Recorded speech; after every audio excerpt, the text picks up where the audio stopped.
Well, good afternoon, everyone. It's David Dacosta.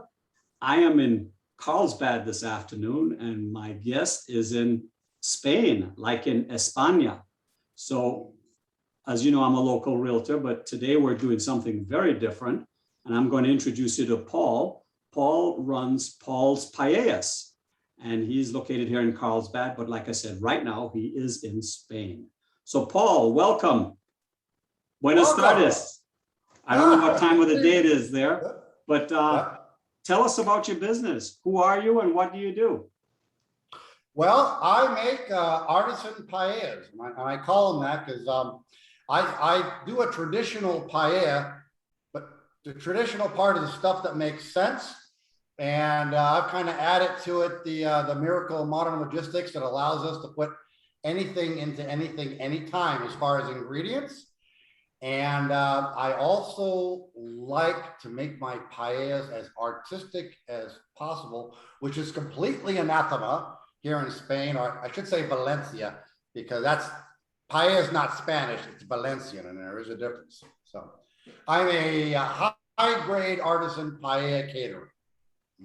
Excellent. Well, I appreciate that. And I know a little bit about paella. I know I like it, and I know what it looks like.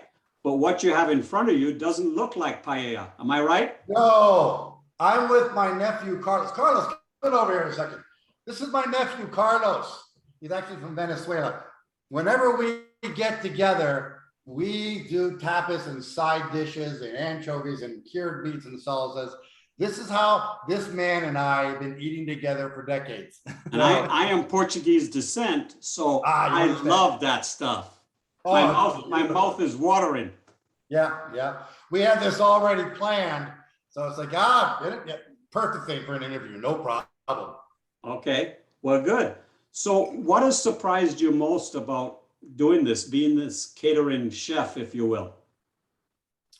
Two things, really. One is how well it is received. There's several paella caterers in San Diego, but I'm very, very different in that I literally decorate every square inch of the surface. It's a big flat surface, right? Anywhere from 32 to 52 inches, serving anywhere from 20 to 200 people. It's big and flat. To me, that's canvas. I decorate. And what really impressed me is just how well received that is here in Carlsbad, in San Diego, and how much it is anathema in Spain. I get hate mail almost on a daily basis from Spain, which quite frankly, I find entertaining, but my customers love me, and the people who make this as a tradition despise me. And I'm drinking wine, having a good time. I want to taste your paella. So what are the people saying, the ones that love you, what are they saying? What's the hype? What's the buzz? What's the deal about Paul's Paella? One, the artistic presentation. If you go to my Instagram, particularly Paul's Paellas, you can really see they really are. They're pieces of art. It takes me about twice as long to make a paella, the traditional paella, because of the artwork. But also, I don't want to get too much into history. It'll take me an hour. But because of the nationalism and regionalism associated with the paella in Spain, they are locked into certain recipes, 200-year-old recipes, and they're not allowed to change unless you want to lose your business.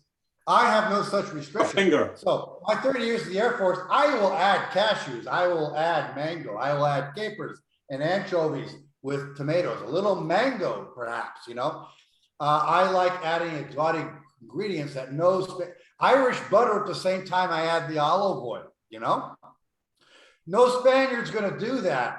And although someone who's been making this as a child, born into a family, who's been making it for 200 years, will have techniques I do not have, because I can use all these different ingredients. My flavor is going to outclass, I'm sorry, anything you find in Spain. Particularly since they stick to tradition, but they have to make some changes because of economics.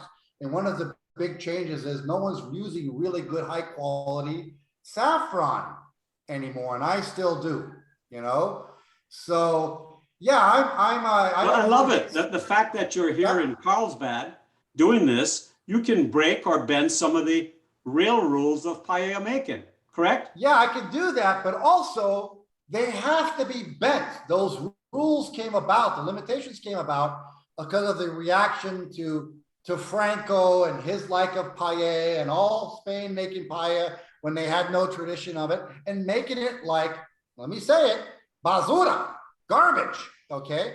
And they still do today. Most of the paella you will find in Madrid is garbage, quite frankly. I would not order a paella outside of Valencia, plain and simple. Okay, well, Or from me, okay? but you That heard sounds it. arrogant, but it is not. When you lock into a 200-year-old recipe, it doesn't take too long before that calcification will put you backwards. Well, fantastic. So we're going to meet soon in Carlsbad somewhere when you get back from Spain, and we're going to have your paella. So in the meantime, I know we're short on time. What's the best way for customers to get a hold of you? Do you have a website? Is there Instagram? I'm a one-man show. Yeah, you can go to my website. You can go to Instagram. The both of those have my number. Just call me. I will pick up on my personal cell phone, 760-681-1990. Paul's Paella is completely Paul. Other than my wife, who, God bless her soul, cleans up everything because I'm so exhausted when I come home. Well, Paul, felicidades, and thank you for giving us a taste of your paella, at least a verbal taste. Now we got to do the physical taste real soon. Yes, you do. Hasta luego, mi amiga. Ciao, senor. All righty.